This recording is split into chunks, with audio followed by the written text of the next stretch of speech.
ভক্ত ও দলীয় কর্মীদের সঙ্গে ঠাকুরনগর ঠাকুরবাড়িতে আবির খেললেন বনগাঁ লোকসভার বিজেপি প্রার্থী শান্তনু ঠাকুর ও গাইঘাটার বিধায়ক সুব্রত ঠাকুর। প্রার্থী ঘোষণার পর থেকে ভোট প্রচার শুরু করেছেন বনগাঁ লোকসভার বিজেপি প্রার্থী শান্তনু ঠাকুর। তবে সোমবার হোলির দিনে তিনি প্রচারে যাননি। নিজের বাড়িতে মতুয়া ভক্ত এবং দলীয় কর্মীদের সঙ্গে আবির খেললেন শান্তনু ঠাকুর ও গাইঘাটার বিধায়ক সুব্রত ঠাকুর। তাদের সঙ্গে আবির খেলায় সামিল হয়েছিলেন শান্তনু ঠাকুরের স্ত্রী সোমা ঠাকুরও।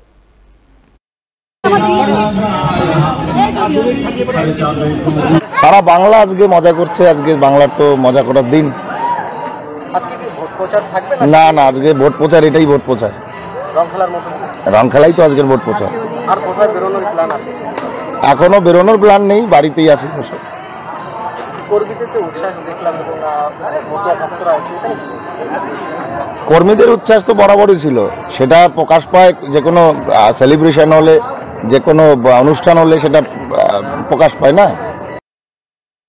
পরিবারের সাথে এবং তার সাথে সাথে এই গাইঘাটার এবং ঠাকুরনগরের যে যারা আছেন মানুষ, যারা খুব কাছের থেকে শুরু করে যারা পার্টির যারা কর্মীরা আছেন এবং ভক্তা যারা আছেন, তাদের সাথে সবার সাথে দিনটা আনন্দের সাথে কাটানোর চিন্তাভাবনা।